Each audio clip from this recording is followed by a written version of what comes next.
Olá, irmãos. Vamos dar continuidade ao estudo da Epístola aos Hebreus, capítulo 11. Nós vimos que até o capítulo 10, o autor de Hebreus, ele vai falar da superioridade de Cristo. Que Cristo é maior que anjos, que Cristo é maior que profetas.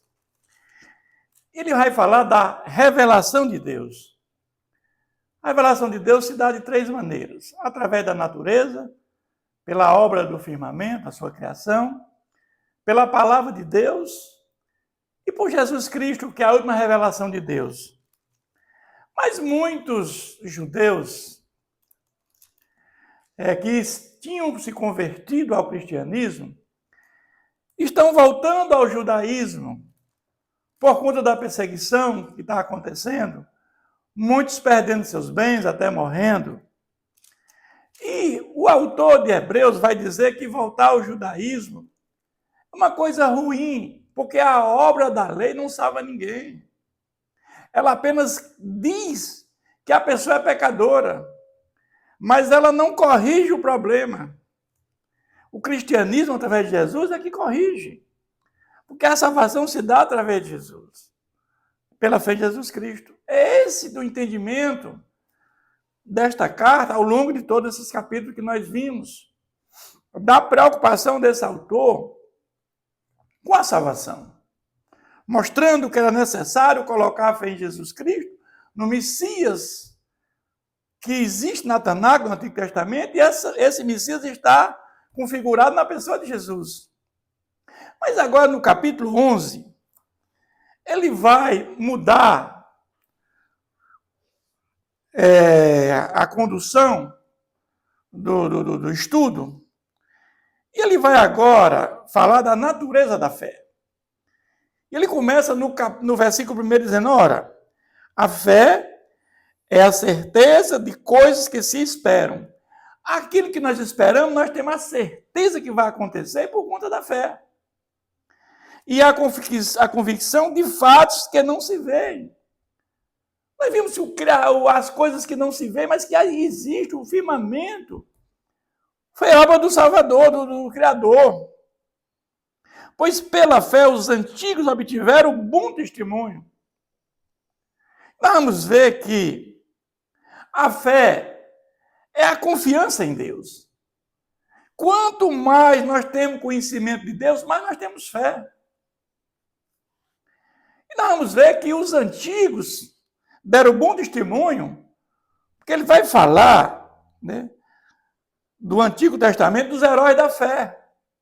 E vai mostrar a cada um como é que eles extraíram da fé um conceito importante para a sua vivência com Deus. Pois pela fé entendemos que o universo foi formado pela palavra de Deus. Você imaginar que todo esse universo, 93 bilhões de anos-luz, ele é imenso, mas é finito. Porque Deus é maior do que tudo que ele criou, porque Deus é atemporal. Tempo, matéria e espaço foi criado ao mesmo tempo. E Deus está fora, Deus está vendo. Porque Deus estivesse dentro, ele seria, né, do processo da salvação, para que nós estivéssemos no livro da vida dentro do processo. Então ele está lá de fora, mas ele está sabendo o que está acontecendo. Ele sabe daqueles que vão colocar a fé em Jesus. E ali, antes da fundação do mundo, ele escreveu o nome no livro da vida. Então ele vai dizer, de maneira que o visível veio a existir das coisas que não aparecem. Mas ele vai agora, a partir do versículo 4, falar de exemplos extraídos no Antigo Testamento, nossos primeiros heróis, os primeiros crentes, podemos dizer. Pela fé, Abel ofereceu a Deus mais excelente sacrifício do que Caim, pelo qual obteve testemunho de ser justo, tendo a aprovação de Deus quanto às suas ofertas, por meio dela também, mesmo depois de morto, ainda fala. O fato aqui é que nós sabemos que desde o começo do mundo, nós vamos entender que a salvação precisa do derramamento de sangue. Quando Deus, lá em Gênesis, lá no Éden, ele viu os nossos primeiros pais nu, ele ali teve pele de animais, ali houve morte, naquele momento. E nós vimos que todo aquele mecanismo de Deus tirar o povo dele lá do Egito, levar para Canaã, passando ali pelo deserto 40 anos, e dando a lei a Moisés no Sinai, ali mandando fazer um tabernáculo para adorá-lo, colocando ali aquele povo, aquelas 12 tribos, 10 no sul, 10 no norte, 10 no leste, 10 no oeste. E ali nós vamos ver, quando você coloca o número daquelas tribos, ali forma uma cruz. E ali já está mostrando o sacrifício que Jesus ia fazer por todos nós. O derramamento de sangue dele para nos livrar do pecado, para que tivesse salvação e vida eterna. Ele veio para nos redimir do pecado, nos religar com Deus, trazer a graça salvadora. Ele fala também de Enoque, que foi trasladado para não ver a morte. Não foi achado porque Deus o trasladara antes da sua trasladação, obteve o testemunho de haver agradado a Deus. Era um mundo perverso já naquela época, muito pecado. E Deus achou graça a esse homem, ele trasladou. E aqui nós vamos ver uma representação, como é que se dá o arrebatamento. Porque a palavra de Deus fala em duas pessoas que foram trasladadas, Enoque e Elias. E ali nós vemos o arrebatamento, é isso que vai acontecer com a igreja quando Jesus voltar. Jesus dá uma série de exemplos, Jesus fala no momento em que ele se transfigurou, e ali ele fala de um corpo glorificado. Tudo isso são exemplos da glorificação de Deus, do arrebatamento, como isso vai acontecer. Mas ele fala que, de fato, sem fé é impossível agradar a Deus. Por quê? Porque sem fé não há salvação, irmãos. Sem a fé em Jesus Cristo não há salvação. A salvação nossa, do antigo, na nova aliança, é pela fé em Jesus. E na antiga aliança, era a fé no Messias que viria. E nós no Messias que já veio. Mas salvação sempre foi por fé, desde Abel até a segunda vinda de Jesus. Porquanto é necessário que aquele que se aproxima de Deus creia que ele existe, que se torne galardoador dos que buscam. Aqueles que buscam a Cristo, aqueles que buscam, que vão ter a salvação, eles têm um galardão, vão ter uma recompensa no céu. Assim como tem uma estratificação dos anjos, arcanjos, serubins, serafins, nós também cremos que também lá no céu haverá uma estratificação, um galardão, uma recompensa. Evidentemente que o ideal é chegar no céu, é ter ser salvo, estar com Jesus por toda a eternidade. Mas eu creio que aqueles que tiveram a vida toda dedicada ao Senhor terão um galardão lá no céu. Ele vai falar agora de Noé, divinamente instruído acerca de acontecimentos que ainda não se viu, e sendo temente a Deus, aparelhou uma arca para a salvação de sua casa, pela qual condenou o mundo e se tornou herdeiro da justiça que vem da fé. Imagina um homem com a sua família, sua mulher, seus 3 filhos, suas 3 noras, e Deus dizendo, vai ter um grande dilúvio. Mas numa região que nunca chovia, basicamente não tinha chuva, e Noé obedece a Deus pela fé, porque não tinha chuva. E aí Deus disse, vai ter um grande dilúvio, prepare. E esse homem preparou, esse homem passou, segundo a Bíblia, 120 anos pregando, anunciando que haveria um dilúvio, e que todos iam morrer, iam perecer, se voltem para Deus, obedeçam a Deus. E ali todos bebiam, comiam, era um pecado total, todos vivendo no pecado. Como nos dias de hoje, como o próprio Jesus fala nos dias de Noé. E agora vai falar dos patriarcas, de Abraão, de Isaac, de Jacó e de José. Ele diz, pela fé Abraão, quando chamado, obedeceu, a fim de ir para um lugar que deveria receber herança, por herança, e partiu sem saber onde ia. Abraão era um pagão. Vivia na cidade de Ur da Caldeia, no terra dos caldeus, dos pagãos. E esse homem recebe um chamado de Deus. E quando você recebe um chamado de Deus, meu irmão, porque os planos de Deus jamais serão frustrados. E ele sai daquele lugar, da sua parentela, onde ele tinha seus bens, ele vai para uma terra desconhecida, sem saber para onde ia. Pela fé, peregrinou na terra da promessa, como em terra alheia, habitando em tendas com Isaac e Jacó, herdeiro com ele da mesma promessa. Ele era peregrino em terra alheia, porque não era dele a terra. E ali ele habitou em tendas. Mas isso ele fez por fé, porque aguardava a cidade que tem fundamentos, de qual Deus é arquiteto e edificador. Que cidade é essa? É a Nova Jerusalém Celestial. Ele tinha essa consciência que o que ele estava fazendo, ele estava plantando tesouro no céu, onde a traça e a ferrugem não corroem. Ele sabia que a vida é como uma neblina, é como um sopro. E o que interessa é o que é a vida eterna. É esse entendimento que ele já tinha. Pela fé também a própria Sara recebeu o poder para ser mãe, não obstante o avançado de sua idade, pois teve por fiel aquele que havia feito a promessa. E a promessa qual era? Que você será pai de uma grande nação. E que esse homem com 100 anos, Sara já com 90, estéril, sem regra, ele já envelhecido, como que de Abraão e Sara saíram uma grande nação? Porque o nosso Deus é o Deus das causas impossíveis. O nosso Deus é o Deus das causas impossíveis. Nada é impossível para Deus.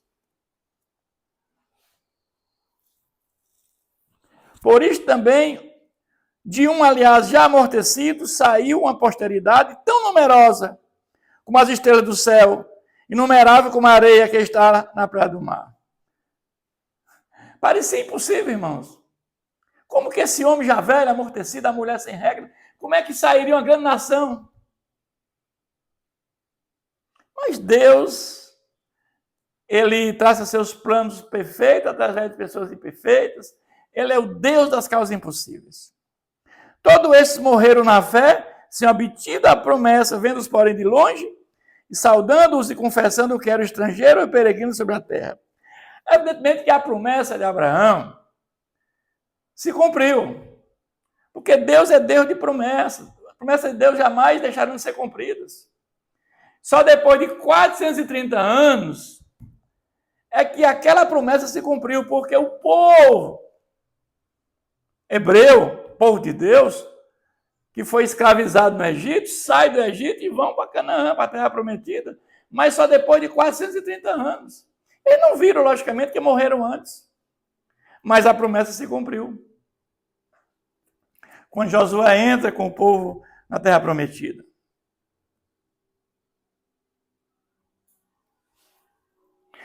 Porque os que falam deste modo manifesto estão procurando uma pátria. Essa pátria é celestial. É um dia estar com Jesus por toda a eternidade.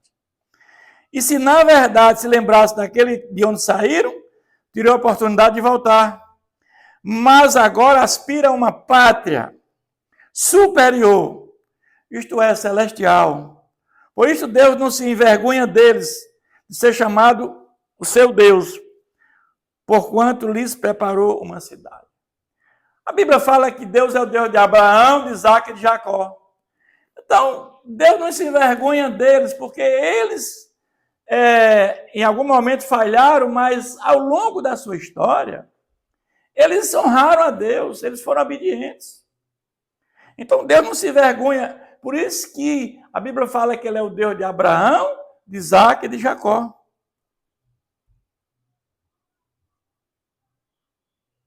Pela fé, Abraão, quando posto à prova, ofereceu Isaac, estava mesmo para sacrificar o seu unigênito, aquele que acolheu alegremente as promessas. A quem se tinha dito, em Isaac será chamada a tua descendência. Porque considerou que Deus era poderoso até para ressuscitá-lo dentre os mortos, de onde também figuradamente o recobrou. Imagina, irmãos, como é que ficou pensamento de Abraão. Deus disse que através de Abraão e Sara haveria uma grande nação. E nasce Isaac, que é o filho da promessa. Mas Deus pede que ele sacrifique o rapaz, já um rapazinho, Isaac. Ele não titubeou, ele foi lá sacrificar. Mas como é que fica a cabeça deste homem? Como é que Deus disse que vai sair da minha geração, da minha posteridade, essa grande nação, tão numerosa como a estrela do céu, como a areia do mar? E ele pede para sacrificar.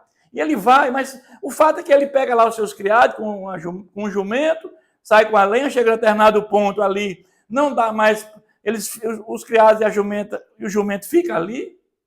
E ele vai com o rapaz, com o garoto, com a lenha no ombro, o rapaz, e lá não tem um cordeiro, ele pergunta, Deus proverá.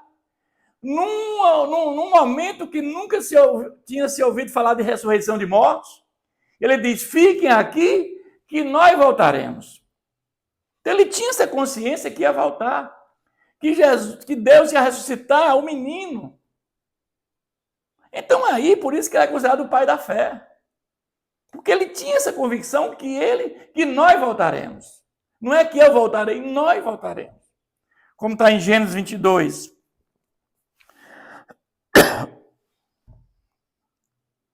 Pela fé, igualmente, Isaac abençoou a Jacó e Esaú acerca de coisas que ainda estavam por vir. Pela fé, Jacó, quando estava para morrer, abençoou cada um dos filhos de José e, apoiado sobre a extremidade do seu bordão, adorou. Pela fé, José, próximo do seu fim, fez mansão do êxodo dos filhos de Israel, bem como deu ordens quanto a seus próprios ossos. Nós vemos que essas passagens de Gênesis são importantes nesse contexto para quê? Porque houve uma grande seca. Nós sabemos a história de José, que ele foi para o Egito, vendido pelos irmãos.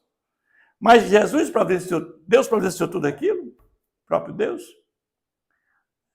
E nós vamos ver que, dessa grande seca, essa família de Jacó, que são 70 pessoas, Jacó, sua esposa, filhos, noras, netos, esposas, as suas noras, genros.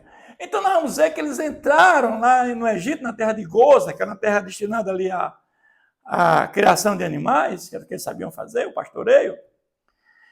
E dali saiu uma grande nação, como tinha profetizado o próprio Deus, que seria um peregrino com 430 anos em terra alheia, que foi no Egito. E dali saem para Canaã, para a Palestina, e se cumpre aquilo que Deus tinha dito a Abraão. Deus é o Deus de promessa, meus irmãos, ele nunca falha. Você vai falar aqui dos israelitas em Canaã, já chegando em Canaã. Pela fé ruíram as mulheres de Jericó, depois de rodeado por 7 dias. Deus manda que 7 trombetas sejam tocadas todo dia durante 6 dias. E no último dia, no 7º dia, deem 7 voltas e toquem as 7 trombetas ao mesmo tempo. E nessa hora, o muro caiu. Então, eu fico pensando qual o significado daquilo, aqueles homens rodeando ali os muros de Jericó, uma fortificação muito forte. Nada aconteceu, 1º, 2º, 3º, 4º, 5º, 6º dia, nada. Rodeavam os muros, trocavam a trombeta, nada. Mas Deus disse, no 7º dia, deem 7 voltas e toquem a trombeta. E os muros caíram. Foi pela fé, meu irmão. Do ponto de vista físico, né? Foi pela fé que aconteceu, o poder de Deus sendo manifestado. Pela fé, Raabe, a meretriz, não foi destruída com os desobedientes, porque acolheu com paz os espias. Josué mandou os espias antes para ver a terra, para ver o que estava acontecendo ali. E eles foram vistos, e aí foram perseguidos, e essa mulher, ela simplesmente, esses espias chegam até a casa dela e ela esconde os espias, ela protege, para que eles não morressem. Eles falam, ela sabe o que está acontecendo, que os hebreus estão ali, e vão destruir Jericó. E ela tem fé. E aí há um acordo que quando entrar em Jericó, bote um cordão vermelho para preservar a vida dela e de toda a sua família. Isso aconteceu. Então, pela fé, a meretriz não foi destruída com os desobedientes, porque acolheu com paz os espias. E vamos ver que essa mulher depois, ela participa da genealogia de Jesus Cristo, como está lá em Mateus capítulo 1, porque ela gerou de Salmão a Boaz, este casou com Ruth, que gerou Obed, Obed a Jessé, que é o pai de Davi, que vem na descendência de Jesus. Olha que Deus, né, traça seus planos perfeitos através de pessoas imperfeitas. O que mais direi? Certamente me faltará o tempo necessário para referir no que há de respeito a Gideão. Aqui vai falar, falta tempo, porque é muita informação. Gideão queria lutar com milhares de soldados, e Deus vai dizendo, faz isso, faz aquilo, e ele chega a 300 para vencer uma multidão.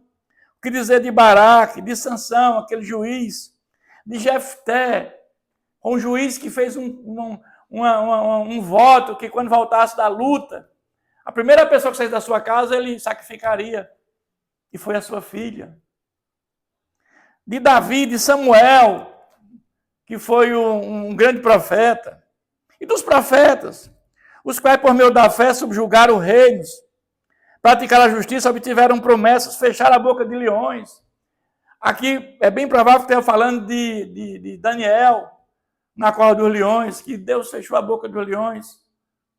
Então, tudo pela fé. Quando ele é suscitado a adorar um Deus pagão, ele não adora, ele diz, o meu Deus é poderoso, se ele quiser me salvar, ele salva da boca dos leões. E aconteceu isso. Extinguiram a violência do fogo, escaparam o fio da espada, da fraqueza tiraram força, fizeram-se poderosos em guerra, puseram em fuga exércitos de estrangeiros. Que nós vamos ver que ele está falando do rei Ezequias, quando viu o reino de Judá, Jerusalém sitiada por aqueles assírios, ele não tinha o que fazer, porque ele não tinha como enfrentá-los, porque eram homens treinados para a guerra. E os que estavam dentro das muralhas de Jerusalém não tinham força como enfrentar aquele inimigo. E ele ora ao Senhor, ele coloca a sua vida como testemunha que ele é um servo de Deus. E ali o anjo do Senhor vem de noite e mata 185 mil soldados. Aqui ele fala de Davi, o guerreiro, de Sansão. Fala de mulheres receberam pela ressurreição os seus mortos. Aqui ele deve estar falando de Eliseu e Elias, que eram ressuscitados na primeira ressurreição da Bíblia. Aqueles dois filhos daquelas mulheres que Eliseu e Elias ressuscitaram. Alguns foram torturados, não aceitando o seu resgate, mas obtiveram superior ressurreição. Outros, por sua vez, passaram pela prova de escárnios e açoites. Deve estar falando de Jeremias, de Miqueias. E até alguns algemas e prisões. Aqui nós vamos ver Paulo, Pedro, açoitado, aprisionado. E muita fé. Esse capítulo dedica à questão da fé. Aí ele diz também que provados, cerrados pelo meio. E aqui nós vamos entender que possivelmente está falando do profeta Isaías, que a literatura diz que ele foi cerrado ao meio. Mortos a fio de espada, possivelmente, aqueles profetas que foram mortos pela ordem de Jezabel, quando Elias era profeta naquela época, do rei Acais. Andaram peregrinos vestidos de pele de ovelhas e de cabras, necessitados, aflitos, maltratados. Possivelmente está falando da fé do profeta Elias, aquele homem que derrotou os profetas de Baal, mandou fazer um altar, e naquele altar veio fogo do céu. Ele pediu para que não chovesse 3 anos e meio e não choveu, para provar que o Deus que tem poder é o Deus dele. Porque estava havendo muita fartura, ela estava dedicando aquilo ao Deus Baal, que é o Deus da fertilidade.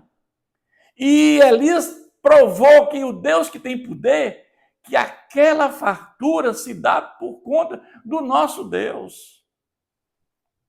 Tudo isso pela fé. Tivemos dos quais o mundo não era digno, errantes pelo deserto, pelos montes, pelas covas, pelos antes da terra. Os profetas. Ora, todos estes que obtiveram bom testemunho, por sua fé, não obtiveram, contudo, a concretização da promessa. Porque tudo isso se dá na pessoa de Jesus. Porque todos esses benesses, benefícios, que a fé no Messias traz salvação e vida eterna. Mas eles não viram, esse aqui não viram, né? Muitos desses, aqui que ele cita, chegaram a ter um contato com Jesus. Né? Mas eles colocaram fé no Messias que viria. Por haver Deus provido coisa superior, o nosso respeito, para que eles sem nós não fossem aperfeiçoados. Então ele termina esse capítulo, né, falando isso, por haver Deus provido coisa superior a nosso respeito, para que eles sem nós não fossem aperfeiçoados. Irmão, a perfeição é através de Jesus Cristo. Nós ansiamos, todos nós, aqueles regenerados, justificados pela fé em Jesus, que estão sendo santificados no processo, nós ansiamos pela segunda vinda de Jesus. Quando nós um dia estaremos com Ele na glória, num corpo glorificado. E aqueles que rejeitaram a Cristo Jesus, o Criador do universo, esses passarão toda a eternidade em sofrimento, pelos séculos dos séculos. É isso que esse texto tão rico nos fala da natureza da fé, e ele coloca aqui esses primeiros crentes e os heróis da fé, os patriarcas, Moisés e os israelitas de Canaã, como testemunha da fé. Que Deus nos abençoe sempre.